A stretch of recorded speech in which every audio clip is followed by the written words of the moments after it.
Mi nombre es Sofía. Tengo 18 años. Y aunque me atrasé mucho, lo logré y apenas hace poco terminé la secundaria. Vivo en un pueblo perdido en las montañas de Oaxaca. Aquí todos se conocen y las historias de aparecidos, brujas y cosas que salen en la noche son tan comunes como el pan de cada día. Desde chiquita, mi mamá me contaba cuentos de ánimas en pena que rondan los caminos y de hombres que hacen pactos con el diablo. Yo siempre me reía, pensando que eran puras tonterías para asustar a los niños. Pero ahora, ya no estoy tan segura. Todo empezó hace unas semanas, cuando el compadre de mi mamá, Jerónimo, empezó a visitarnos más seguido. Jerónimo es un hombre mayor, como de unos 40 años, pero tiene algo que me atrae. Es alto, de voz suave, y siempre trae regalitos para mí, dulces, listones para pelo, cosas así. Mi mamá dice que es de confianza, que es su compadre desde hace años, pero a mí me empezó a llamar la atención la manera en que me miraba. No era como los otros viejos del pueblo, que solo me ven como una niña. Jerónimo me hacía sentir especial, como si yo fuera alguien importante. Mi casa nunca fue un lugar feliz. Mi papá se fue hace años y mi mamá siempre anda de malas, regañándome por todo. Sofía, lava los trastes. Sofía, barre la casa. Sofía, no te vistas así, pareces una cualquiera. Ya estaba harta de que me trataran como su criada. Así que, cuando Jerónimo me dijo que nos podíamos ir juntos, que él me iba a cuidar y que íbamos a vivir una aventura, no lo pensé 2 veces. Esa noche, agarré mis cosas en una bolsa y me escapé con él. Salimos a escondidas, caminando por los cerros para que nadie nos viera. Jerónimo me llevaba de la mano, diciéndome que no tuviera miedo, que todo iba a estar bien. Yo le creí.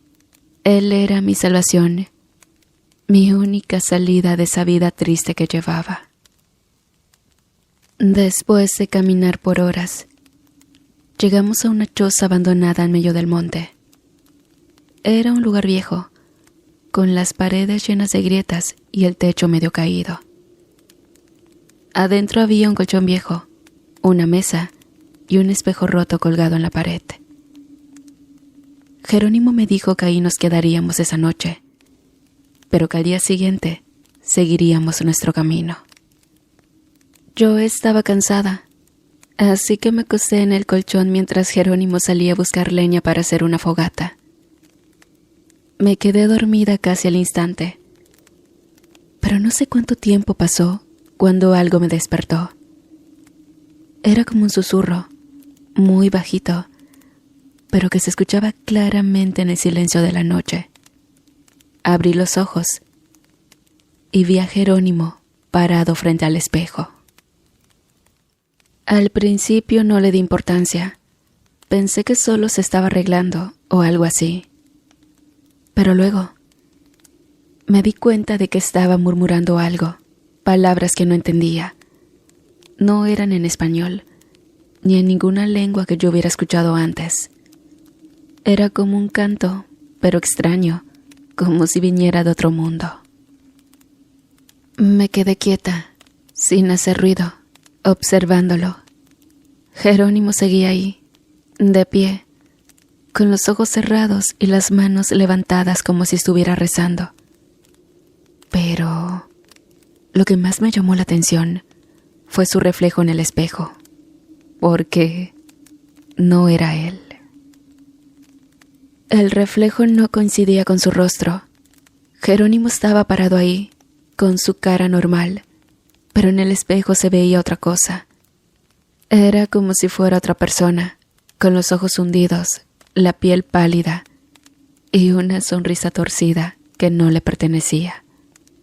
Me dio tanto miedo que casi grito, pero en ese momento Jerónimo abrió los ojos y me vio. Se dio la vuelta rápidamente como si nada hubiera pasado, y me sonrió. «¿Qué haces despierta, Sofía?», me preguntó con su voz suave de siempre. Yo no sabía qué decir, solo señalé el espejo, temblando. Él se rió y me dijo: «No te asustes, mi amor, seguro fue un truco de la luz. Este espejo está viejo y roto, no te fijes en eso». Yo quería creerle, de verdad, pero algo en su voz no me convencía, y esa imagen en el espejo no era un truco de la luz, lo había visto claramente. Jerónimo se acercó a mí y me abrazó, diciéndome que no me preocupara, que él siempre me iba a cuidar. Yo me dejé abrazar, pero por dentro sentí un frío que no se me quitaba. Esa noche no pude dormir. Me quedé ahí, acostada en el colchón, escuchando los ruidos del monte y pensando en lo que había visto. Al día siguiente, Jerónimo y yo seguimos caminando por el bosque. Él decía que teníamos que llegar a un pueblo más grande, donde nadie nos conociera y pudiéramos empezar una vida nueva. Yo le creí, o al menos quise creerle, pero algo en el aire no me dejaba tranquila. Desde que salimos de la choza, sentía que algo nos seguía. No era un ruido fuerte, sino como un susurro que venía de entre los árboles. A veces parecía que alguien me llamaba por mi nombre, pero cuando me daba la vuelta, no había nadie. Jerónimo caminaba delante de mí, como si no escuchara nada, pero yo no podía ignorarlo.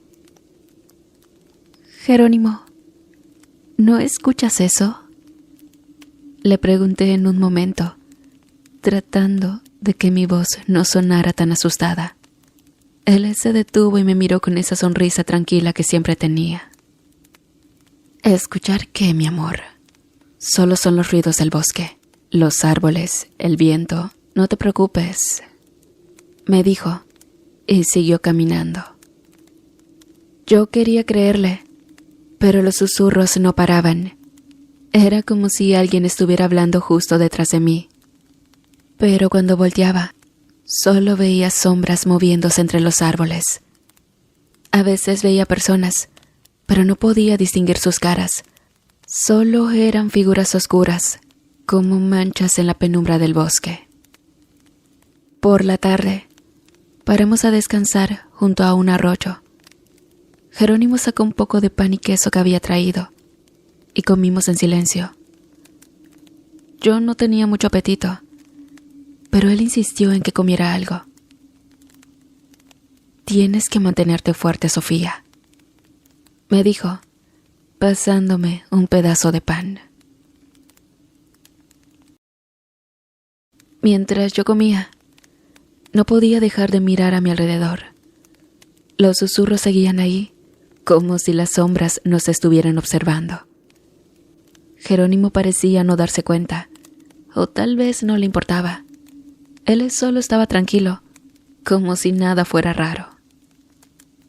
Cuando cayó la noche, decidimos acampar en un claro del bosque.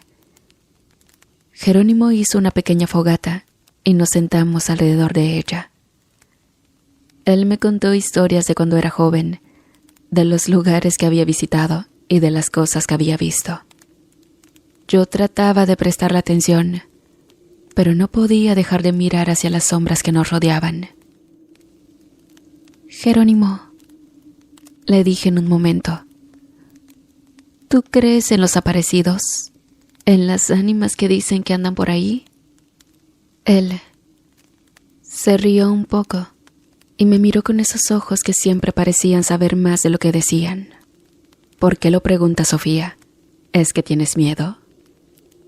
«No es eso», le contesté, aunque en realidad sí tenía miedo. «Es que, desde que salimos, siento que algo nos sigue, como si alguien estuviera ahí, pero no los puedo ver».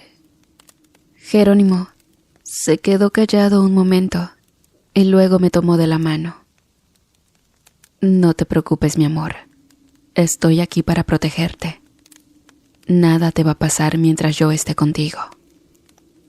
Sus palabras me tranquilizaron un poco, pero no del todo.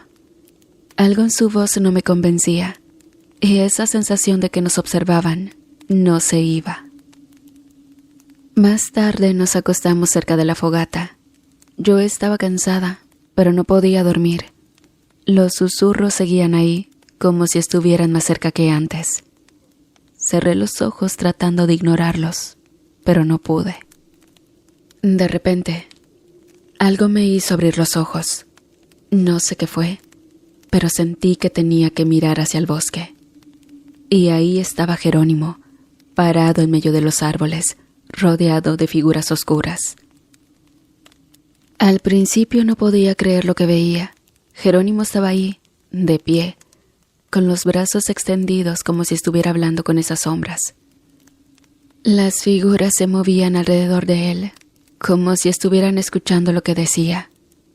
Yo no podía escuchar bien, pero parecía que hablaba en esa misma lengua extraña que había escuchado en la choza.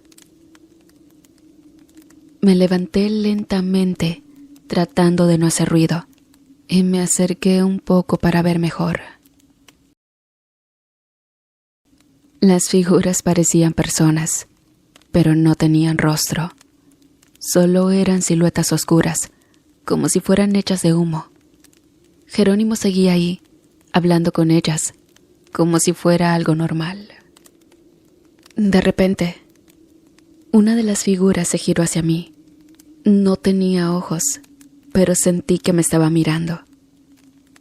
Me quedé paralizada, sin saber qué hacer.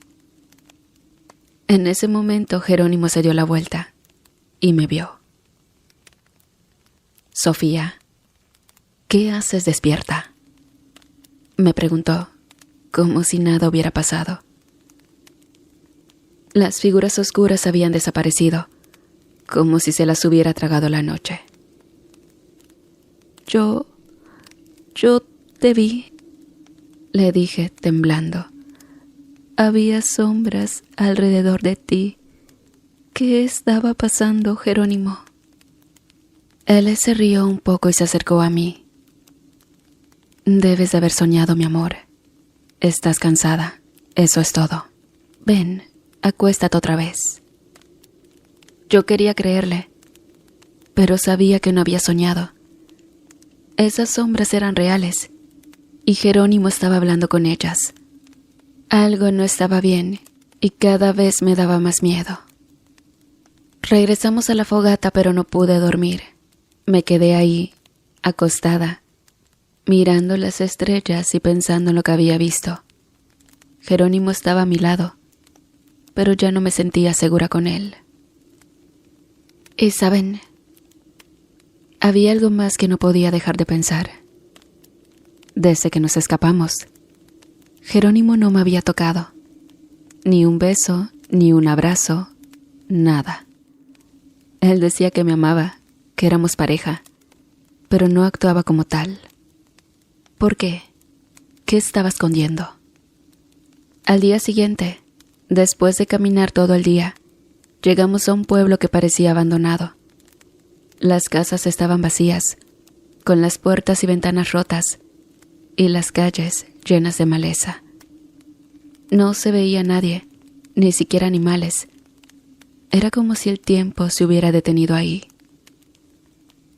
«¿Qué es este lugar, Jerónimo?», le pregunté, sintiendo un escalofrío recorrer mi espalda. Él me miró con esa sonrisa tranquila que ya no me daba seguridad. «Es solo un pueblo viejo, Sofía. Aquí nadie nos va a molestar. Podemos quedarnos un rato, descansar y luego seguir nuestro camino». No me convenció del todo, pero estaba tan cansada que no pude discutir. Entramos a una de las casas que parecía menos destruida. Adentro había muebles viejos, cubiertos de polvo, y un olor a humedad que me hacía sentir incómoda. Jerónimo dijo que iba a buscar algo para comer, y me dejó sola. Mientras esperaba, empecé a curiosear por la casa. En una habitación, encontré un baúl viejo debajo de la cama. Lo abrí y dentro había un montón de cosas, ropa, libros y un diario. Lo tomé y empecé a hojearlo. Estaba escrito por un hombre que había vivido en el pueblo hace muchos años. Y bueno, las primeras páginas hablaban de cosas normales, como el trabajo en el campo y la vida cotidiana. Pero luego, el tono cambió. El hombre escribía sobre algo que había llegado al pueblo, algo que no era humano, un espíritu que poseía cuerpos para sobrevivir, algo que se alimentaba de la energía de los vivos. Decía que el pueblo había intentado desterrarlo con un ritual, pero no estaba seguro de si había funcionado. Mis manos temblaban mientras leía. Las palabras del diario me recordaban a Jerónimo, a su reflejo en el espejo, a las sombras del bosque. ¿Sería posible que él fuera ese espíritu? ¿Que estuviera usando el cuerpo de alguien más? En ese momento, escuché pasos afuera de la habitación. Cerré el diario rápidamente y lo escondí bajo mi blusa. Jerónimo entró con unas frutas en la mano. «¿Qué haces aquí, Sofía?», me preguntó, mirándome con esos ojos que ya no me parecían tan amables. «Nada, solo estaba viendo la casa», le contesté, tratando de sonar tranquila. Él me miró un momento, como si supiera que estaba escondiendo algo, pero no dijo nada.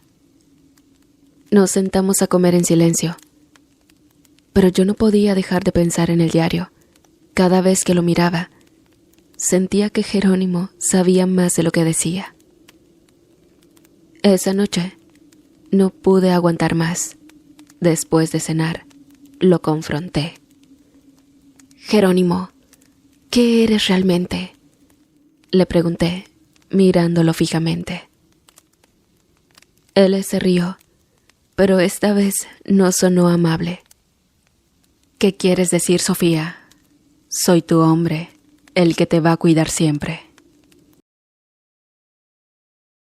«No, no eres normal», le dije, sintiendo que el miedo y la rabia se mezclaban con mi voz. «He visto cosas, Jerónimo, tu reflejo en el espejo, las sombras en el bosque y este diario». Saqué el diario de donde lo escondía y se lo mostré. Su cara cambió en un instante. Ya no era el hombre tranquilo y amable que conocía. Ahora parecía enfadado, incluso peligroso. «¿Qué haces metiéndote donde no te llaman Sofía?», me dijo, arrebatándome el diario. «No deberías haber visto esto». Luego me agarró del brazo con fuerza y me arrastró a otra habitación. «Aquí te vas a quedar hasta que entiendas que no debes cuestionarme», me dijo, empujándome adentro. La habitación estaba oscura, fría. Traté de forcejear, pero él era más fuerte. Cerró la puerta con llave y me dejó ahí, sola. Esa noche no pude dormir. Me senté en el suelo, abrazando mis piernas, y lloré hasta que no me quedaron más lágrimas. No podía creer lo que estaba pasando. Jerónimo, el hombre que decía amarme, me había encerrado como si fuera basura. Pasaron horas antes de que la puerta se abriera de nuevo. Jerónimo entró, pero esta vez no parecía enfadado. Se acercó a mí y me abrazó, como si quisiera disculparse. «Lo siento, Sofía», me dijo, acariciando mi cabello. «No debería haberte tratado así. Es solo que hay cosas que no entiendes». Yo quería empujarlo, gritarle, pero estaba tan cansada y confundida que me dejé abrazar. Él me besó, y por primera vez sentí que había algo de cariño en sus acciones. Cedí ante sus caricias, dejando que me besara y me abrazara como si fuera su novia de verdad. Pero cuando pensé que íbamos a estar juntos, que tal vez todo había sido un malentendido, él se detuvo. «Es suficiente por ahora», dijo, dándome un beso en la frente. Descansa, Sofía. Mañana hablaremos más. Y luego se fue, dejándome sola otra vez. Escuché cómo salía de la casa, diciendo que iba a buscar leña. Pero yo sabía que no era eso. Algo no estaba bien, y cada vez me daba más miedo. Después de que Jerónimo me encerró, me sentí más confundida que nunca.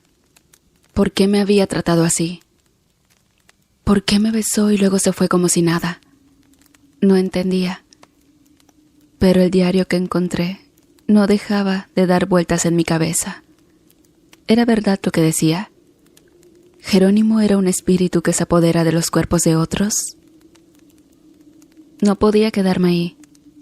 Pensé en huir, pero mi amor hacia ese hombre fue más grande que mi condena. Entonces, decidí que en vez de huir, debería ayudarlo. Recordé el ritual del diario. Necesitaba hierbas, velas y un cuchillo. Tal vez podía protegerme. Salí de la habitación con cuidado. La casa estaba en silencio. En la cocina encontré un cuchillo viejo. En el patio, agarré un puñado de hierbas. Volví y busqué velas en un cajón.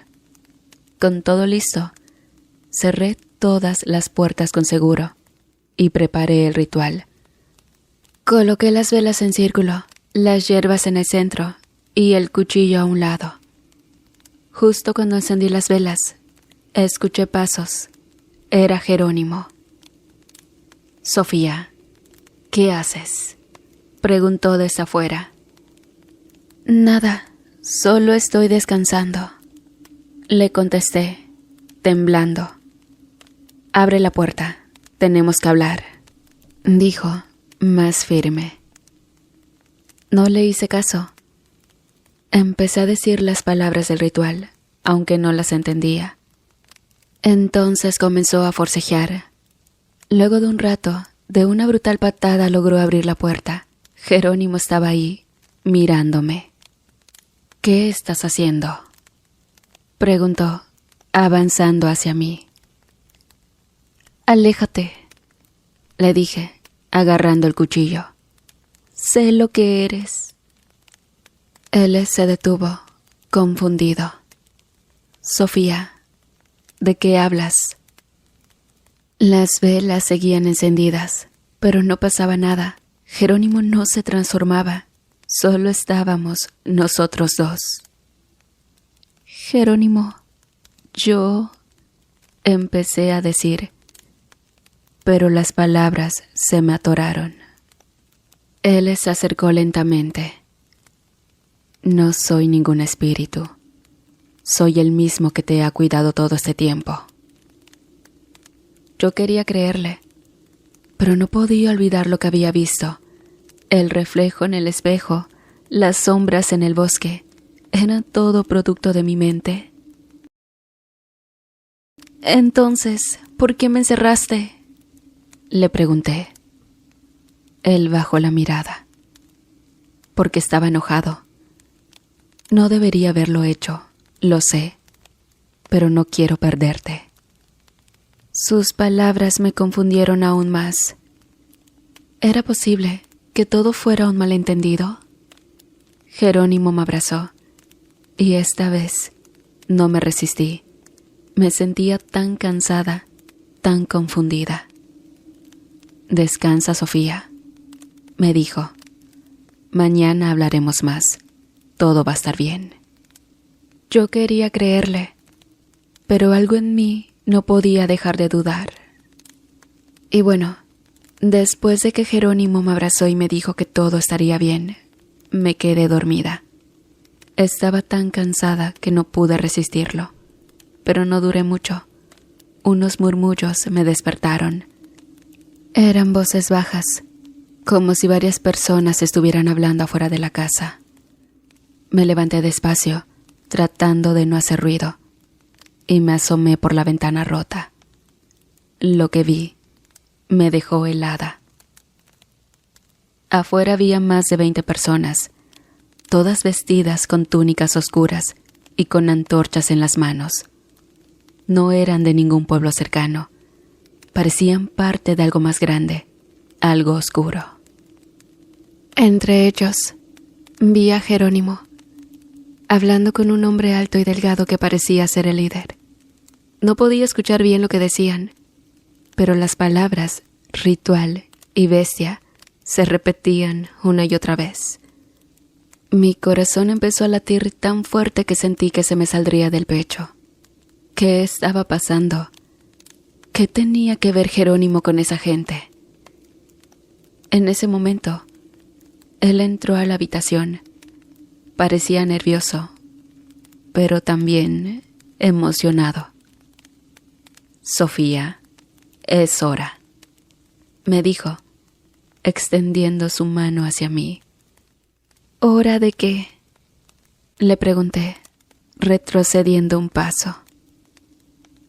Él le sonrió. Esta vez no era una sonrisa amable, era fría, calculadora.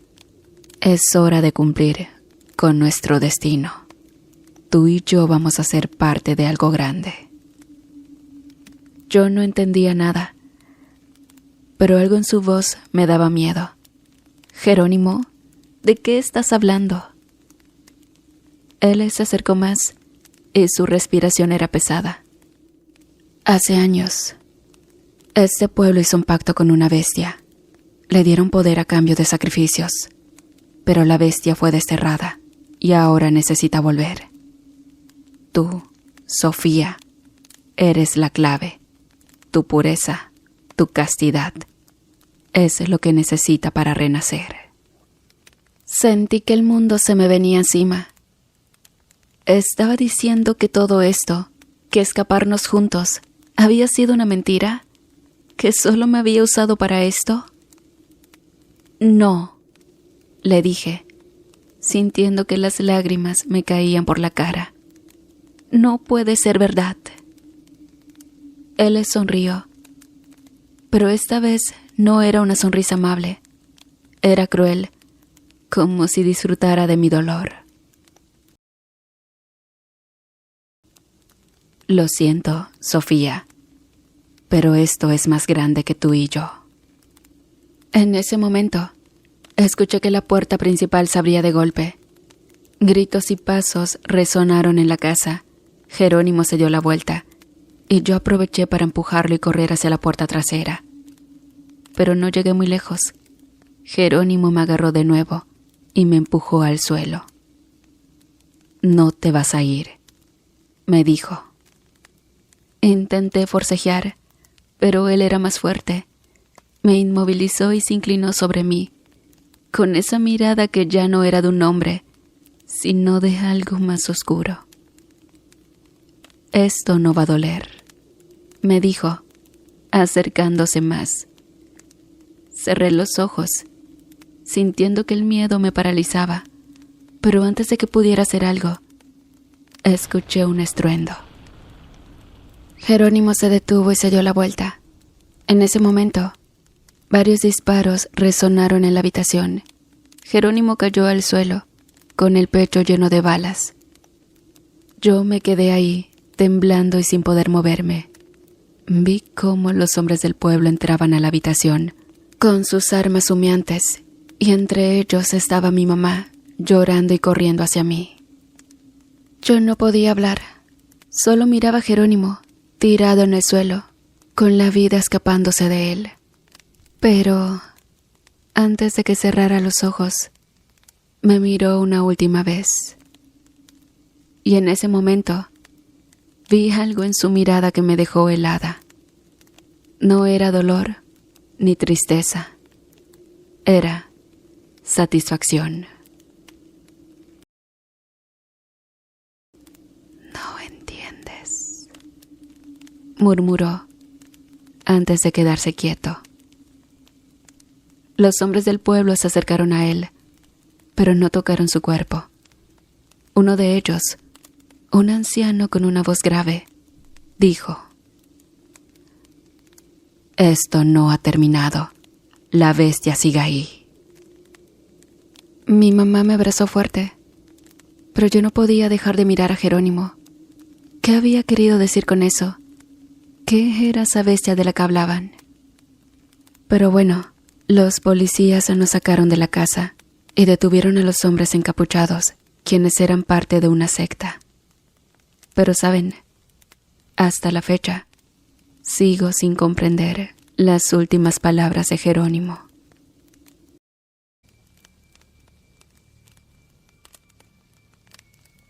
Hola, me llamo Claudia, y en parte de esta historia fui testigo de los hechos. Se trata de lo que vivió mi primo Gabriel. Esto sucedió en los años 80, y de hecho, he mandado esta historia desde su cuenta de correo. Me pidió que redactara lo que vivimos, así que comienzo. Mi papá había muerto y vivía con mi mamá, llamada Mónica, en un municipio del estado de Querétaro. Y un día, mi mamá decidió ir a la Ciudad de México con mi tía Flor. Y a mi tía. Por esas fechas la había abandonado su esposo, o sea, mi tío Juan, por otra mujer. Pero saben, mi tía y mi mamá se encerraban largas horas a platicar sus penas, mientras yo jugaba con mi primo Gabriel. Yo tenía 8 años y mi primo 11. Pasaron los días. Mi tía tenía una pequeña tienda de abarrotes. Mi primo y yo íbamos a la misma escuela, mientras mi mamá buscaba trabajo. Aunque, lamentablemente, mi tía trataba muy mal a mi primo, le gritaba y le pegaba mucho. Me espantaba la violencia que ejercía y los castigos que le daban. Mi mamá no lo defendía e incluso le decía a mi tía: dale más duro para que aprenda. Mi pobre primo lloraba, a veces en su cama o debajo de la escalera, y yo trataba de consolarlo. Describiré a mi tía Flor. Ella era bonita y siempre vestía muy bien, con vestidos y faldas a la rodilla. Tendría unos 32 años y mi mamá 34. Como mi tía Flor vestía muy femenina y también era muy guapa, consiguió trabajo de secretaria. Mi mamá y mi tía eran cariñosas conmigo y me vestían siempre muy bonita y presentable. Me peinaban como a la niña de una telenovela de ese tiempo que se llamaba Mundo de Juguete. Y en una ocasión, escuché que mi tía y mi mamá platicaban acerca de mi primo Gabriel. Decían que era la imagen de mi tío Juan, así que deduje, a mi corta edad, que esa era la razón del rencor que le tenían a mi primo. Él no era muy brillante para la escuela, y esa era la excusa para los continuos castigos que le daba mi tía. Una vez, estábamos en la tienda, detrás del mostrador. Él jugaba con un carrito, y yo estaba agachada jugando con una muñeca. Cuando de repente, llega mi tía y grita: ya te vi espiando a Claudia. Igualito a tu padre, pero ahorita vas a ver. Entonces, lo toma de las greñas y se deja llevar con furia sobre la humanidad de mi primo. Yo le decía: no, tía, él solo jugaba. Pero ella gritaba: nada más te estaba viendo los calzones este chamaco. Gabriel lloraba, pues mi tía le daba muy fuerte. No sé por qué. Esa noche empecé a tener sueños muy raros.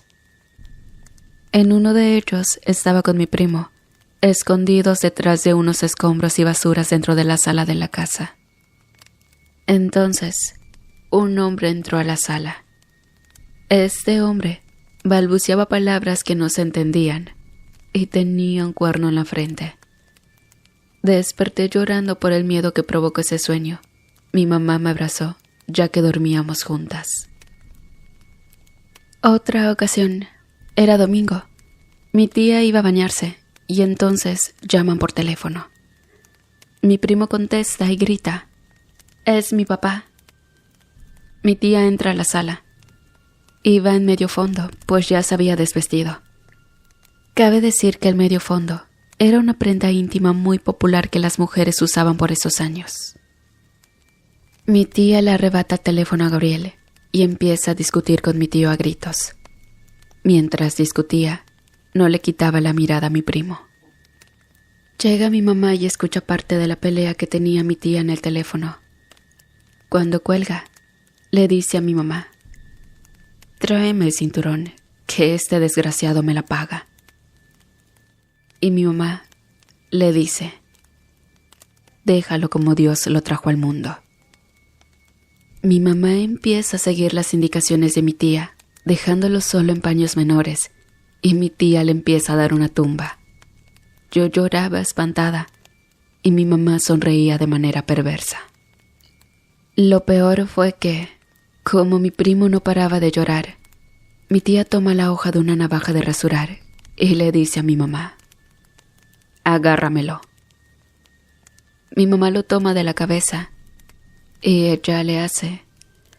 Qué difícil es recordar esto. Ya se imaginarán qué le hizo en su rostro con la navaja.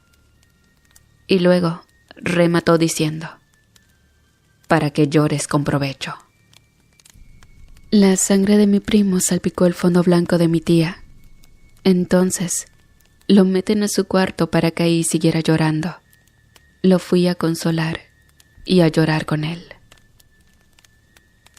En la noche le dije a mi mamá que nos fuéramos, que ya no podía asimilar algo tan malévolo como los castigos que le daban, pero ella no me contestó. Me dio un beso y se durmió. Esa noche sentí que algo se sentaba en la cama.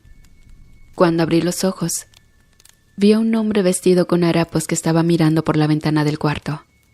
Grité y mi mamá despertó. Yo estaba llorando y mi mamá me abrazó y me consoló. Le conté lo que vi y ella me dijo: «Tranquila, mañana le digo a tu tía que traiga un padre para que bendiga la casa. Ya duerme mi niña». Después de esa noche, tratando de buscar explicaciones, pensé que quizá eso se debía a que mi tía vivía en una colonia que estaba cerca del panteón. Los hechos macabros no se detuvieron, a pesar de que un sacerdote había ido a la casa a echar agua bendita. El sacerdote le dijo a mi tía y a mi mamá que se sentía mucha maldad en la casa y que era necesario que asistieran a misa. Pero mi tía decía que a ella no le gustaba andar de religiosa. Por un tiempo mi tía no maltrató a mi primo, y una señora devota a la Virgen de Guadalupe llevó una imagen a la casa de mi tía para que le rezaran rosarios. Ahora era mi primo quien, una mañana, le dijo a mi tía y a mi mamá que en la madrugada se había levantado para ir al baño y vio a una señora hincada en la sala rezándole a la Virgen. Entonces mi tía le dijo: «No empieces a querer espantar a la niña, porque te doy una friega». Mi primo se metió a su cuarto. Mi mamá comenzó una relación y se casó con Abel, un señor muy simpático y cariñoso. Vivíamos a una calle de mi tía Flor, por lo que seguíamos frecuentándonos. A los 2 años, mi mamá tuvo una niña que se convirtió en la adoración de mi mamá y mi padrastro. A veces, mi mamá le encargaba a la niña a mi tía Flor, y a ella le gustaba cuidar a mi hermanita. Una tarde, a mi primo le empezó a sangrar la nariz. La hemorragia no le paraba, y mi tía lo llevó al doctor. Que ya conocía a mi tía, le dijo: «Señora Flor, ¿aún le pega a su hijo?». Ella respondió que sí, pero que no era para que sangrara de la nariz así. El doctor le controló la hemorragia. En la casa, mientras mi tía le cambiaba el pañal a mi hermanita, escuché a mi primo gritar desde su cuarto. Mi tía fue conmigo y la niña a verlo, y mi primo le dijo que vio al pie de su cama a una señora que lo miraba fijamente. Esta señora tenía hoyos en lugar de ojos y olía a carne podrida. Por ese tiempo, mi tía ya aceptaba que pasaban cosas feas en su casa. Toleraba que mi tío Juan hablara por teléfono con mi primo Gabriel. Un día, Mi tío Juan fue con su pareja por mi primo, y mi tía le dijo que ya se había tardado en ir por él. Pasaron unos 10 años y me encontré a mi primo. Yo venía de la universidad, ya que mi mamá y mi tía nunca quisieron que tuviéramos contacto con mi tío Juan, y por eso no vi a mi primo en ese tiempo. Gabriel me invitó a un café y fuimos. Yo quería mucho a mi primo desde que éramos niños y renació en mí ese cariño. Y saben, él me narró que, durante el tiempo que vivíamos aparte con mi padrastro, su mamá agudizó sus castigos hacia él. Ella recibía visitas de personas extrañas que le inculcaron la santería. Mi mamá, Mónica, también participaba en los rituales. Y aprovechando que mi padrastro se quedaba conmigo y con la niña, hacían cosas extrañas en la casa. Pusieron un altar a ídolos de esa religión. Mi tía hacía ritos para maldecir a mi tío Juan, pero lo que lograba era maldecir su propio hogar. Los viernes, como a las 9 de la noche, iba otra mujer a la casa de mi tía. Llegaba mi mamá con mi tía, se quitaban la ropa, quedándose solo en ropa interior y un brasier, y se hincaban. Le cantaban y danzaban a uno de los ídolos del altar, mientras la otra mujer cantaba y tocaba un pequeño tambor. Mi primo me dijo que mi tía siempre lo encerraba en su cuarto, pero un día no resistió la curiosidad y vio lo que me describió. Una ocasión, mi mamá lo descubrió espiando, y ese día le dijo a mi tía: «Yo creo que necesitamos la sangre de este niño para dársela a Shango». Entonces, mi tía dijo: «Agárralo». Entonces ocurrió. Entre las dos lo sometieron, y entre llanto y grito lograron realizarle un corte. Luego vaciaron parte de su sangre en un recipiente y lo ofrecieron. Mi primo me dijo que su mamá lo amenazó. «Si lloras como una niña, te voy a poner los calzones y las faldas de tu prima Claudia». Y eso pasó. Una vez, mi mamá llevó ropa mía a la casa de mi tía y entraron al cuarto de mi primo. Mi mamá le preguntó a mi tía: «¿Cómo se ha portado?». Mi tía respondió: «Salió mal en la escuela, para variar». Entonces, mi mamá, mientras sonreía perversamente, dijo: «¿Ya lo castigaste?».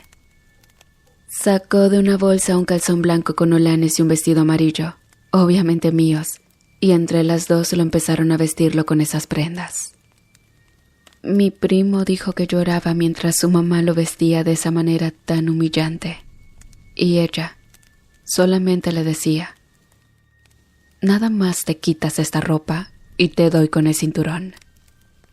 Pero bueno, me contó que no faltó quien le avisara de manera discreta a mi tío Juan la mala vida que le daba su mamá, y éste empezó a buscar la manera de llevárselo con él. Y un buen día lo logró. Cabe decir que mi tía había muerto 2 años antes de que yo me encontrara con mi primo. Mi mamá la encontró sin vida debajo de la escalera de su casa, y nunca supo quién fue el culpable. Fue tal el impacto que mi mamá confesó parte de las maldades que hacían, y llorando me dijo que se arrepentía de lo que le hicieron a su sobrino. Prometió que haría lo posible para pedirle perdón. Nos seguimos viendo mi primo y yo, y se dio ese encuentro donde mi mamá, de rodillas, le pidió perdón a mi primo Gabriel. Él siempre fue muy noble y la perdonó. Esta historia es real. Espero que la publiques y que Dios te bendiga siempre. Hola, Ann. Buenas noches. Espero que puedas publicar mi historia. Esta me causó muchos traumas y la profesional que me atiende comenta que es bueno que la comparta. Yo también necesito vaciar de mi vida lo que viví, algo que fue entre sobrenatural y traumático. Soy Javier. Soy de Tlalnepantla, en el Estado de México. Soy el menor de 4 hermanos, 3 hombres y 1 mujer. Mi padre murió muy joven y mis hermanos mayores se casaron. quedando en la casa únicamente mi madre Berta, mi hermana Dolores y yo. En el mismo año que mi padre murió, mis hermanos se juntaron con sus mujeres. Eran los años 80 y a mi madre le causó mucho daño, además del dolor de perder a su esposo, ya que aún era joven, digamos que tenía unos 39 años. Yo estudiaba la preparatoria y tenía unos 17 años. Conseguí trabajo como empleado de ventas, lo cual absorbía mucho tiempo del día, por lo que no tenía mucha vida social.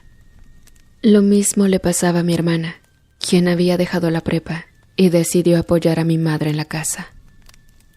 Por las noches, empecé a tener sueños bastante inquietantes. Soñaba que veía a mi padre vivo y que mi madre venía del cine, como si fueran novios. Pero también oía ruidos extraños en la casa, golpes que azotaban y canicas que rodaban. Por eso, decidí dormir en la sala para estar más cerca de mi mamá y mi hermana. Veía películas antes de dormir y, seguido, me quedaba dormido. Esas veces, mi mamá iba a apagar la televisión. Y, ¿sabes? Empecé a darme cuenta de que mi madre se me quedaba viendo mientras dormía. Eran noches calurosas en las que ni siquiera me tapaba, y mi madre usaba un medio fondo rojo. Esto me apena comentarlo, pero les diré por qué lo hago. Una de esas noches, mientras dormía, sentí que quedé paralizado. Un bulto estaba sobre mí, haciendo movimientos sensuales. Me asusté, pero también lo disfruté. Y esto empezó a ser continuo. Como a la sexta ocasión que viví esa situación, logré ver lo que se me subía durante las madrugadas. Solo veía algo con cabello de mujer que le cubría el rostro y llevaba un fondo y un brasier rojos. Al día siguiente, estaba bastante impactado. Mi madre siempre fue tierna y bastante recatada como para tener esas imágenes en mi cabeza. Por esas fechas, logré una relación de noviazgo con una chica llamada Roxana, que iba a la iglesia de la colonia. Ella cantaba en el coro, me hice amigo de ella, y a la semana nos hicimos novios. A ella le platiqué lo que me pasaba, sin todos los detalles, solo del bulto en forma de mujer con el cabello que le cubría el rostro. Ella le platicó al padre, y este me dio agua bendita y me puso a escuchar música religiosa. Me dijo que era para ahuyentar al espíritu, que según él era un súcubo o algo así. Pero la cosa solo cambió un poco, y para mal, ya que ahora atacó a mi hermana. Me confesó que un bulto se subía sobre ella en la madrugada y le hacía tocamientos. El colmo fue que una madrugada oí a mi madre gritar mi nombre. Fui a su cuarto y me dijo que se despertó y que vio a una mujer con rebozo hincada frente a la imagen de la Virgen de Guadalupe que tenía en su habitación. Mi novia le suplicó al padre de la iglesia que fuera a hacer algo en nuestra casa, y en una de esas aceptó. Hizo rezos y echó agua bendita por toda la casa. Y, ¿saben? Eso se fue quitando poco a poco, pero afortunadamente se terminó. Espero que publiques esto, pues me provocó traumas que ya he podido superar. Gracias y bendiciones. La tercera y última historia que les quiero contar es enviada por Ángel. Hola, Ann. Antes que nada, gracias por leer mi historia. Llevo poco tiempo siguiéndote, pero es un hecho que me encantan tus relatos. Los escucho en todo momento que puedo para estar al día. Soy del Estado de México, Coahualco. Bueno, esta es mi anécdota. Espero que te guste. Esto me pasó cuando tenía 22 años. Actualmente tengo 35, así que ya ha pasado un tiempo. La verdad es que no le había contado esto a nadie, solo a mi abuela y a mi esposa. En esos tiempos, trabajaba como mesero en Avenida Central y Ciudad Azteca. Cabe mencionar que esto ocurrió antes de que se estableciera el límite de venta de alcohol en bares y restaurantes. Y bien, mi horario de trabajo era de 7 de la noche a 6 de la mañana, con variaciones dependiendo de la cantidad de clientes en el bar. Ese día no hubo mucha clientela, por lo que a las 4 de la mañana ya estábamos cerrando y recogiendo. La distancia del bar a mi casa era considerable, alrededor de 1 hora como mínimo. Pero ese día decidí tomar el transporte por la pista, aunque me cobrara más. Lo que quería era llegar rápido a casa, y así lo hice, llegando a las 4:30 de la mañana. Normalmente, a esa hora ya hay movimiento por todas las personas que salen a trabajar. Recuerdo que ese día era miércoles. Al llegar desde la base del transporte al edificio donde vivo, me percaté de que no había ni una sola persona a la vista. De hecho, se sentía un silencio incómodo, como si nadie quisiera hacer ruido. Ni siquiera los perros de los departamentos de al lado ladraban. Sinceramente me pareció raro, pero lo dejé pasar. Siempre me he considerado valiente y no tener miedo por cosas que no puedo ver. En fin, entré a la unidad de edificios y me dirigí al mío. En ese momento, dejándome llevar por pensar en el día que tuve y el cansancio, no presté atención a alguien, o mejor dicho, a algo. Llegué a la primera reja de mi edificio para abrirla. Metí la llave, pero al momento de hacer eso, volví la cabeza hacia el edificio de al lado. Cabe mencionar que los edificios no están muy separados, solo los divide un pequeño andador y unos jardines a los costados. Al voltear, vi a una mujer mirando fijamente hacia uno de los departamentos. Llevaba un camisón que le tapaba todo el cuerpo y tenía el pelo largo. Seguía mirando exactamente hacia lo que parecía ser el tercer piso, sin moverse ni hablar. Al principio, pensé que era una inquilina de ese edificio que se había quedado fuera y estaba esperando las llaves o algo así. Pensé en ir a ayudarla, puesto que las rejas no son tan altas. Yo mismo me las he brincado cuando olvido mis llaves. Pero en el momento de voltear de nuevo para sacar mis llaves, ya que estaban introducidas en la reja, sentí un escalofrío que rápidamente me hizo volver a mirar hacia la mujer.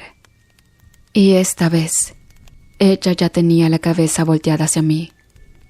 No podía distinguir si sus ojos me veían, pues su pelo no me lo permitía. El miedo recorrió mi cuerpo mientras la veía. Después, giró su cuerpo rápidamente como un robot y caminó hacia mí, retorciéndose. En ese momento, no sé si fue la adrenalina o el valor lo que me hizo reaccionar. Miré las llaves en la reja y, temblando, abrí rápido para correr hacia mi departamento, el cual, por suerte, está en el primer piso.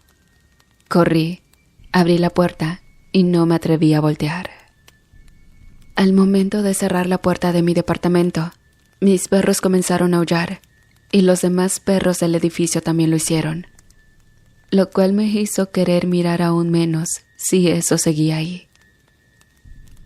Le conté esto a mi abuelita, que siempre sabe todo de mí, y ella me regaló una cruz de plata, la cual llevo siempre hasta ahora.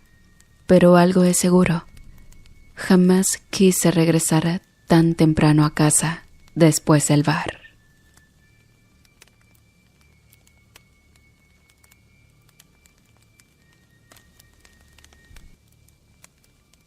Díganme, ¿qué de entre estas tres cosas les resulta peor? Estar en una silla de ruedas y no poder moverte libremente, tenerle miedo a la gente y al espacio abierto, o ser perseguido por un maniático.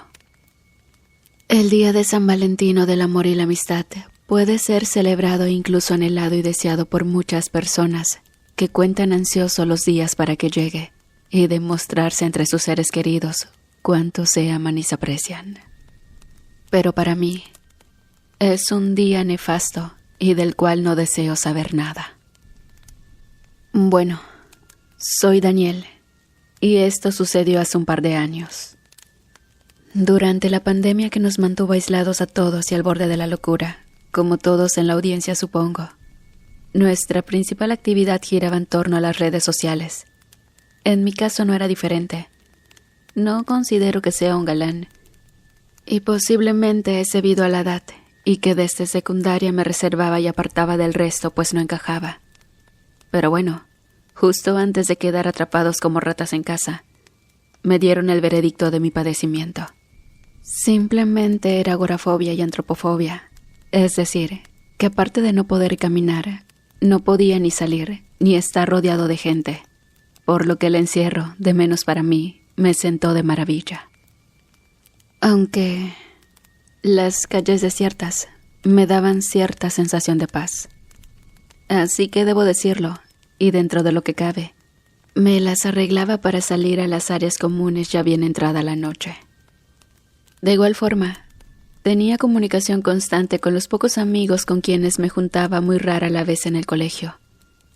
Y eran ellos quienes me alentaban a grabar en caso de descubrir o ver algo fuera de lo normal. Y es que la residencial está pegada a un cerro en Santa Fe. Algunas personas de Ciudad de México la ubicarán perfectamente. Pero saben, las noches eran realmente tenebrosas. Parecía una de esas películas en las que la humanidad ha desaparecido y te quedas solo. Y para un adolescente, lisiado como yo, eso era la pura vida. Solo se escuchaban los grillos, algunas avecillas nocturnas y el espantoso rechinido de mi silla de ruedas. Pero finalmente llegaba a mi lugar favorito. Era el parque infantil del complejo. De día, es colorido, lleno de vida. Ahora, pero en ese entonces estaba en total abandono. Y de noche, se llenaba de un ambiente lúgubre y pesado. Y la paranoia de mi santa madre hacia mis salidas de madrugada era precisamente esa cercanía al cerro.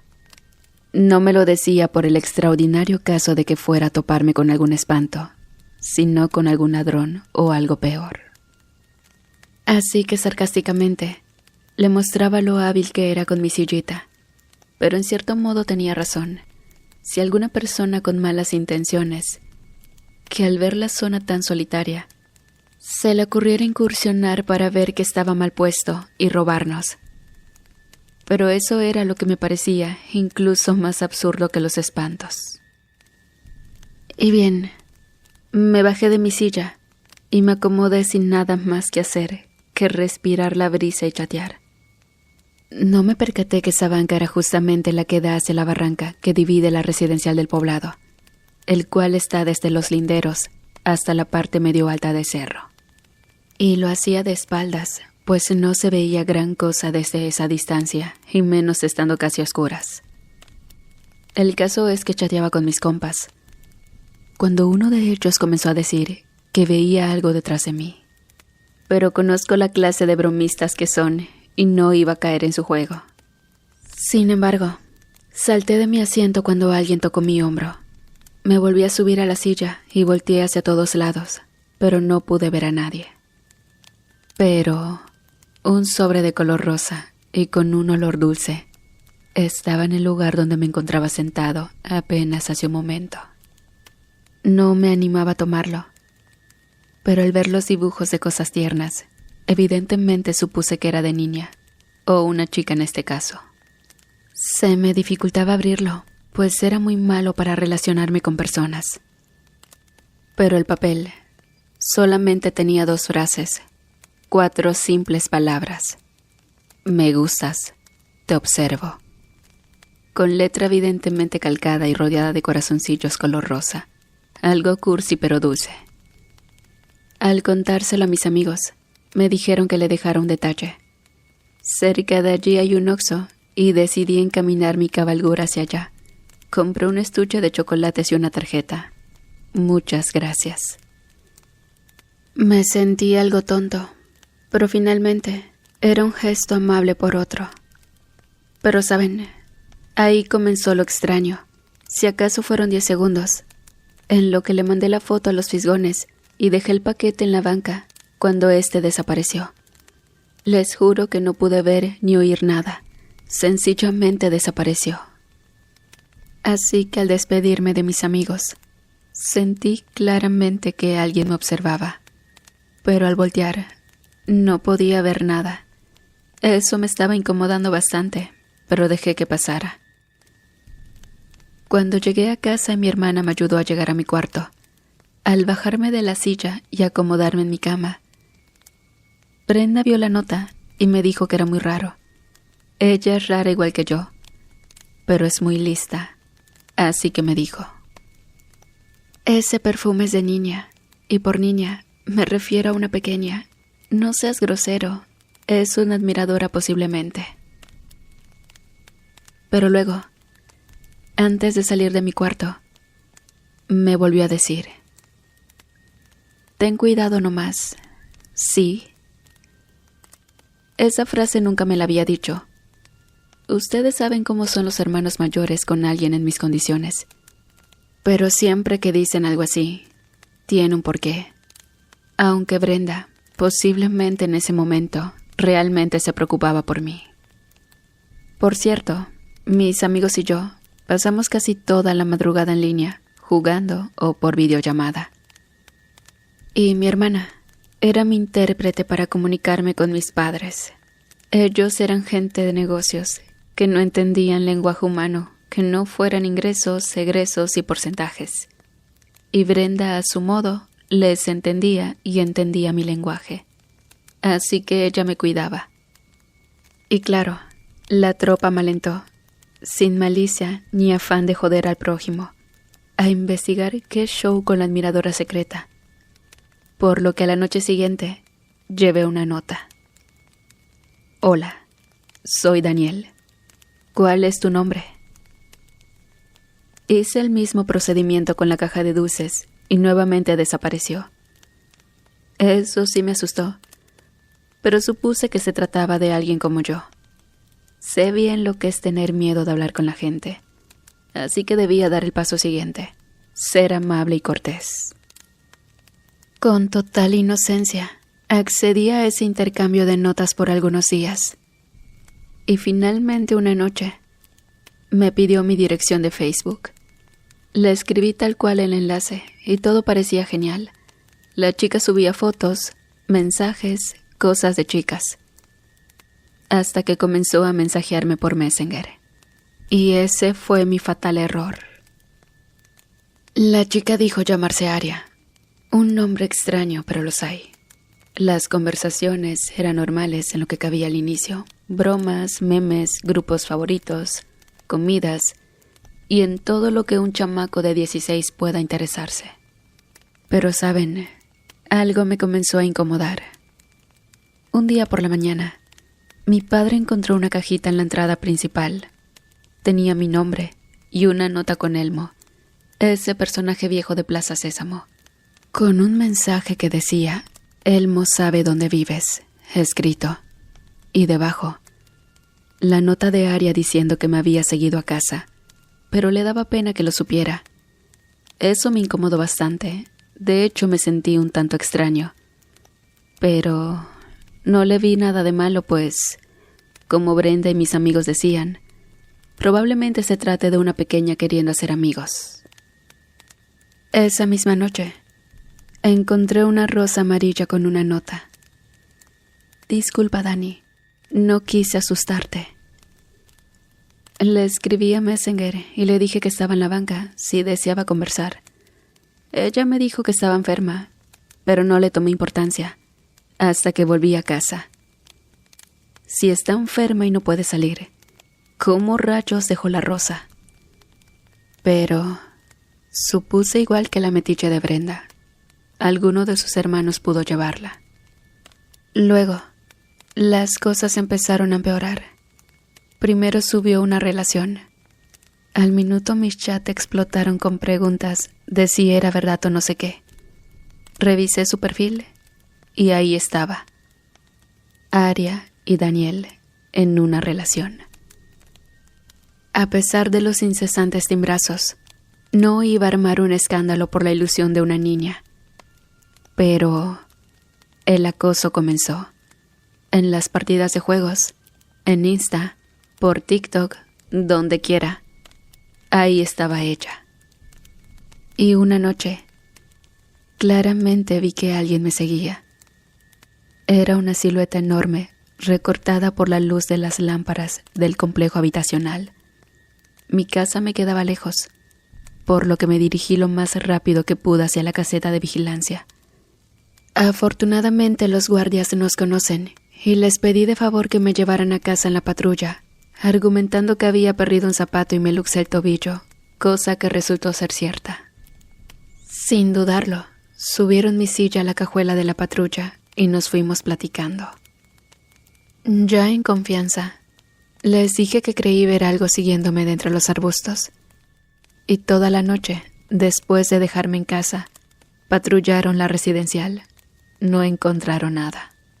Mi madre, hecho una furia, me castigó todo el mes, y mi padre me duplicó la cuota por haberme arriesgado y cosas por el estilo. Realmente estaban preocupados. Cuando mi madre amenaza con ponerle candado a mis ruedas, sé que la cosa va en serio. Y fue cuando Aria comenzó a hostigarme con mensajes, pero sus palabras ya no eran normales. Eran de celos, no de chicos de nuestra edad. Sonaban furiosos como los de un adulto.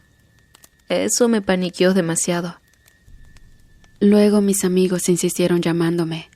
Habían descubierto algo importante y estaban asustados. El perfil de la famosa Aria era falso. Güey, no te pases. Las fotos son de una morrita que desapareció hace un año, dijo uno de los amigos. Sacó una carpeta bastante pesada con datos e información de la chica. Era verdad, nunca la encontraron. Entonces, ¿quién me estaba acosando? Brenda, mi hermana que estaba a mi lado, me quitó el teléfono y dijo que le mandaran todo a ella a su correo. Me ordenó que la bloqueara y que llamaría a mis papás y a la policía. Y la muy canija se llevó mi silla, asegurándose de que no me escapara. En eso, cuando alguien tocó la puerta fuertemente, con odio, con ira, luego arrojó algo contra la ventana rompiendo un cristal. Afortunadamente, sonó la alarma y los guardias llegaron rápidamente. El jefe de seguridad me llamó y, ayudándome a bajar la rampa, me dijo que viera la puerta de entrada. Estaba sumida y con una amenaza escrita en letras grandes. ¿Por qué me bloqueaste? Ahora lo pagarás. Por primera vez en mi vida, estaba más que aterrorizado. Mis papás tuvieron que suspender su vuelo.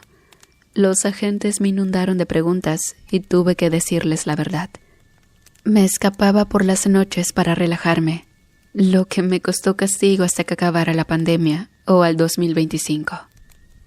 Brenda y mis amigos mostraron información que encontraron. Una patrulla quedó vigilando frente al domicilio. Luego, un enorme resplandor hizo que se desatara el infierno. Alguien encendió el monte de basura que siempre hay en la barranca. Las llamas crecían rápidamente, de una forma exagerada, lo que llamó la atención de todos, dejando mi casa sin vigilancia. Eran claras señales de amenaza. Sin duda alguna, era un acosador y muy peligroso. La letra fue hecha con una plantilla. El perfume se compraba en cualquier tienda de conveniencia y era barato. Pudo ser cualquiera. Pero los datos de la chica desaparecida eran reales. Y lo que se sabía era que muchas veces ella mencionó que alguien la seguía. Sin embargo, nadie prestó atención, pensando que era alguna clase de etapa. Un día, la muchacha simplemente desapareció. Nunca encontraron su cuerpo, ni rastros de ella, o de que alguien se lo hubiera llevado. Simplemente de un día para otro, ya no estaba. Y de eso, apenas hace un año de sucedido. Las mismas condiciones. Amistad secreta, una chica tímida y trastornada, solitaria, la entrada perfecta para un loco.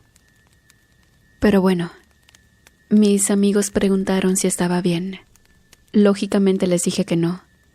Nunca en mi vida había sentido tanto miedo como en esa ocasión. Me estaba volviendo loco. No sabía qué esperar. Me imaginaba cada ruido fuerte como si un comando armado o alguna clase de monstruo entrase en medio de la noche y me llevara. Eso me aterrorizaba. Y luego, la llamada. Brenda fue la que contestó. Las groserías nivel Dios que dijo erizaron los pelos de mis papás y uno que otro agente. La grabadora corría y la voz era áspera, ronca, gruesa y, como de costumbre, no pudieron rastrearla. Pero saben, esa voz no era de un modificador ni una aplicación. Realmente sonaba así. Podía sentir e imaginar que así era. Llamó 3 veces más. Primero divertido como sabiendo que sin importar lo que hicieran, me llevaría con él en medio de la noche y jamás me volverían a ver. Varias veces lanzaron piedras a las ventanas de los vecinos. La idea era separarlos de mi casa para quedar solos. La tensión era insoportable y, para colmo, no podía salir. Me estaba sofocando y mi madre me hizo trampa. Me dio somníferos para calmarme. Según Brenda, mi padre me subió cargando a mi cuarto, como cuando era niño, dejando mi silla de ruedas en el pasillo. Pensaron que no me despertaría hasta mediodía, pero las sirenas de policías, rescate y bomberos me despertaron de súbito. No habían podido controlar el incendio, y esos intensos ruidos apagaron todo sonido perceptible, incluyendo la voz de las personas. Por eso nadie se dio cuenta cuando rompieron la ventana que daba a mi cuarto, ni tampoco cuando un tipo enorme, robusto, calvo y de lentes gruesos, con rostro trastornado, entró lentamente, caminando como si estuviera adormecido y con la mirada perdida. Daniel, tú me perteneces. No puedes dejarme así como así. Mira lo que pasó con Aria. Ella también se asustó. Por eso la tuve que hacer dormir, para que descansara. Estaba confundida igual que tú. Ahora tú dormirás también. No podía hacer nada. El tipo me levantó como si nada, tomándome por el cuello. Me levantó fácilmente. Por buena suerte, o posiblemente un milagro. Mi teléfono cayó, abriéndole el chat. Oli, ayúdame, güey. Me están matando. El maldito escándalo no permitía que se escuchara nada. Pero Gordo, mi amigo, notó algo raro e inmediatamente mandó el enlace a emergencias. 1 minuto más y ese maldito monstruo me mataba. Al entrar, Brenda y mi mamá gritaron, mi padre se desmayó y los oficiales abrieron paso, tecleando al sujeto y quitándomelo de encima. Era surreal. El tipo se sacudió a los agentes y salió por la ventana. No era posible, pero se les había escapado vilmente. La discusión se puso acalorada, por lo que volvieron a descuidar el frente, lo que aprovechó el gorila para volver. En esta ocasión lo vieron y comenzaron una persecución. Era demasiado pesado, pero conocía el terreno muy bien, lo que significaba que no sería fácil detenerlo. Finalmente, a las 3 de la mañana terminaron de controlar el fuego. Todos estábamos en la sala de mi casa por demás preocupados y aturdidos. Mis amigos llegaron casi a las 4. No se apartaron de mi lado ni por un segundo. Finalmente, a las 6 y algo, radiaron al jefe de agentes. Lo tenían. Tuvieron que dispararle para dominarlo. Me cuestionaron si deseaba ver lo que encontraron. Mis padres y amigos fueron conmigo. La guarida del sujeto era algo dantesco, espantoso, verdaderamente aterrador. Tenía las paredes tapizadas de cientos de fotografías de jovencitos y jovencitas. Todo estaba sucio y apestaba a muerte y desolación. La foto de Aria estaba allí, junto con la mía. Y al fondo, en otra habitación, una cantidad ingente de huesos apilados. En una libreta sucia, manchada de Dios sabe qué, había cientos de incoherencias escritas, pero algo que nos hizo vomitar y temblar de pavor fue una nota donde figuraba una receta y un pie de página citando: «Los más jóvenes saben dulces». Interrogaron al tipo por horas, lo golpearon, le daban choques eléctricos, sin embargo no decía nada, solamente palabras sin sentido. Así que le sacaron una muestra a la fuerza de su contenido estomacal. Estaba totalmente demente. No hablaba en sentido figurado. Él no era un pervertido. No. Era algo mucho más monstruoso, más aberrante. Tampoco era un acosador. El malnacido era un cazador. Y nosotros éramos su presa predilecta, y como todo depredador. Lo que escribió fue literal. La carne joven le sabía más dulce, porque se comía a la gente que raptaba. Por eso fue que nunca encontraron a Aria ni a ninguno de los chicos y chicas perdidos en ese lugar, porque ese maldito no dejaba nada de ellos, excepto sus notas y unos pocos huesos. Y bueno, esto pasó el 14 de febrero. Por eso detesto San Valentín y especialmente conocer gente. Todo lo tengo restringido y preferentemente me niego a salir. No importa que me quede encerrado. Es mejor hacer presa de un cazador urbano. Y saben, dicen que la cárcel tiene algo preparado para gente así. Realmente no lo sé, pero el tipo no duró mucho. Al parecer, muchas de sus víctimas tenían parientes peligrosos dentro del presidio. 3 noches fueron suficientes para que el tipo cayera presa de la justicia divina. Y si me lo preguntan, nos mudamos de casa a un lugar aislado donde no puede entrar nadie sin invitación y permiso. De igual manera, a veces me siento observado, vigilado, no lo sé. Posiblemente es solo el estrés. Aunque no dudo que haya otros tipos como él allá afuera, esperando el momento idóneo para capturar su cena.